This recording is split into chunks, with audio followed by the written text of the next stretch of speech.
Hello friends, welcome back to my channel cooking with Kairaj. எல்லாம் சூப்பராக இருப்பீங்கன்னு நினைக்கிறேன். இன்றைக்கி என்ன வீடியோனா, இன்றைக்கி மாங்காய் சீசன்லாம் ஸ்டார்ட் ஆயிடுச்சு இல்லையா, அதனால் மாங்காய் வச்சு ஒரு சூப்பரான மாங்காய் பச்சடி எப்படி செய்யலாம் அப்படிங்கிறத பார்க்க போகிறோம்.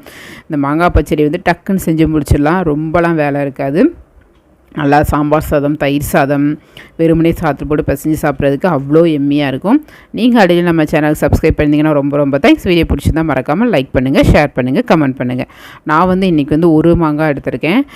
தோலெல்லாம் சீவன அவசியம் இல்லை, அப்படியே வந்து முழு மாங்காய் எடுத்துக்கலாம். எடுத்துகிட்டு இந்த மாதிரி வந்து க்யூபாக கட் பண்ணி வச்சுக்கோங்க. ரொம்ப குட்டியாக கட் பண்ண அவசியம் இல்லை. ஏன்னா நம்ம வந்து மாங்காய் வந்து அரைக்க தான் போகிறோம். அதனால் வந்து கொஞ்சம் பெருசாக இருந்தால் நமக்கு வந்து பிரச்சனை இல்லை.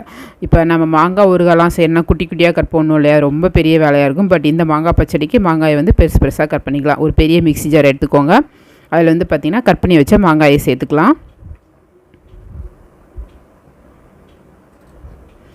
இது கூடயே வந்து பார்த்திங்கன்னா ஒரு 4 பல் பூண்டு சேர்த்துக்கோங்க. அப்புறமா ஒரு அரை டீஸ்பூன் வந்து நார்மல் சில்லி பவுடர், ஒரு அரை டீஸ்பூன் காஷ்மீரி சில்லி பவுடர் சேர்த்துருக்கேன் நான். அப்புறமா வந்து ஒரு 5 வெந்தயம் சேர்த்துருக்கேன். கொஞ்சமாக உப்பு சேர்த்துக்கோங்க. சேர்த்துட்டு இதை வந்து ரொம்ப மைய பேஸ்ட்டாக அரைக்காமல் லைட்டாக கொஞ்சம் குறன்னு அரைச்சிக்கோங்க. அப்போ தான் பச்சடி வந்து நல்லாயிருக்கும். ஸோ இந்த மாதிரி மாங்காய் அங்கங்கே பீஸ் தெரிகிற மாதிரி கொஞ்சம் குறன்னு தண்ணி சேர்க்காமல் அப்படியே அரைச்சிக்கோங்க. ஸோ இது அப்படியே ஓரமாக இருக்கட்டும். இப்போ வந்து இந்த பச்சடி நம்ம வந்து தாளிச்சிக்கலாம்.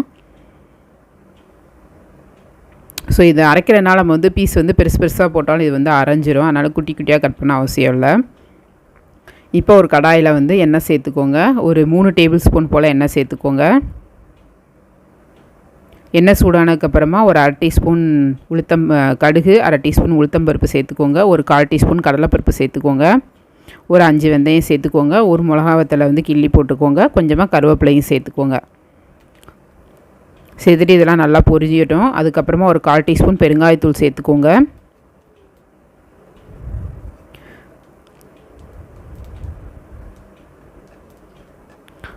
சேர்த்துட்டு இதெல்லாம் நல்லா புரிஞ்சதுக்கப்புறமா வந்து பார்த்திங்கன்னா நம்ம வந்து அரைச்சி வச்சோம் இல்லையா, அந்த மாங்காய் விழுது அதை சேர்த்துக்கலாம்.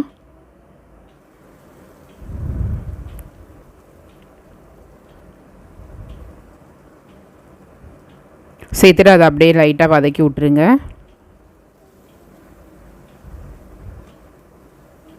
எண்ணெய் அந்த மசாலா எல்லாம் நல்லா கலந்து வர மாதிரி நல்லா வதக்கி விட்ருங்க.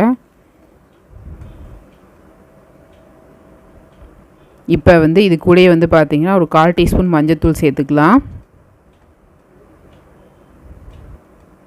அப்புறமா வந்து லைட்டாக இனிப்பு டேஸ்ட்டு தான் நல்லாயிருக்கும் இல்லையா, அதனால் ஒரு டீஸ்பூன் போல் நாட்டு சர்க்கரையும் நான் சேர்த்துருக்கேன். ஸோ மஞ்சத்தூள், நாட்டு சர்க்கரை இல்லை ஜீனி எதாவது சேர்த்துக்கோங்க. சேர்த்துட்டு இதை நல்லா வந்து வதக்கி விட்ருங்க. வதக்கி விட்டுட்டு உப்பு காரம் எல்லாம் செக் பண்ணி பார்த்துக்கோங்க.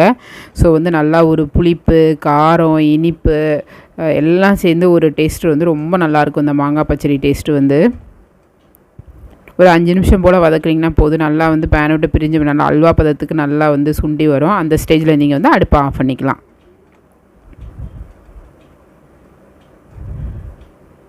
ஸோ இப்போ வந்து பார்த்திங்கன்னா அல்வா மாதிரி நல்லா பேனை விட்டு நல்லா பிரிஞ்சு வருதா, இந்த ஸ்டேஜில் வந்து அடுப்பை ஆஃப் பண்ணிவிட்டு நீங்கள் வந்து இதை வந்து ஒரு ஏர்டைட் கண்டெய்னரில் போட்டு ஸ்டோர் பண்ணி வச்சுக்கோங்க. ஒரு 2 to 3 டேஸ் வந்து இதை வந்து யூஸ் பண்ணிக்கலாம். தண்ணிப்படாமல் கைப்படாமல் வச்சுருந்தீங்கன்னா ஒரு 2-3 நாள் யூஸ் பண்ணிக்கலாம். நல்லா சாம்பார் சாதம், ரசம் சாதம், அப்புறம் தயிர் சாதத்துக்கு, இல்லை வெறுமனே நல்லா சுடு சாதத்தில் எண்ணெய் ஊற்றி இந்த மாங்காய் பச்சடியை வச்சு சாப்பிட்டிங்கன்னா அவ்வளோ டேஸ்ட்டாக இருக்கும். ஸோ சீசன் டயத்தில் கிடைக்கிற மாங்காய் வச்சு இந்த சூப்பரான மாங்காய் பச்சடியை செஞ்சு பாருங்கள். மாங்காய் ஊறுகான குட்டியாக கட் பண்ணி அதை வந்து ரொம்ப ப்ராசஸ் இருக்கும். பட் இந்த மாங்காய் பச்சடி வந்து சிம்பிளாக செஞ்சு முடிச்சிடலாம். ஸோ நல்லா சூடான சாதம் வச்சு நான் சொன்ன மாதிரி இந்த மாங்காய் பச்சடியை வச்சு கூட ஒரு ஸ்பூன் நெய் ஊற்றி நல்லா பச்சடி சாப்பிட்டு பாருங்கள். டேஸ்ட்டு அட்டகாசமாக இருக்கும். சப்பாத்தி கூட நம்ம வந்து தொட்டு சாப்பிட்டுக்கலாம்.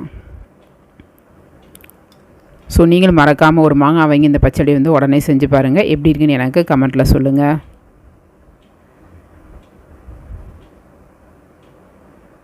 நம்மளோட மற்ற வீடியோஸ்லாம் பாருங்கள். பிடிச்சிருந்தால் மறக்காமல் லைக் பண்ணுங்கள், ஷேர் பண்ணுங்கள், கமெண்ட் பண்ணுங்கள்.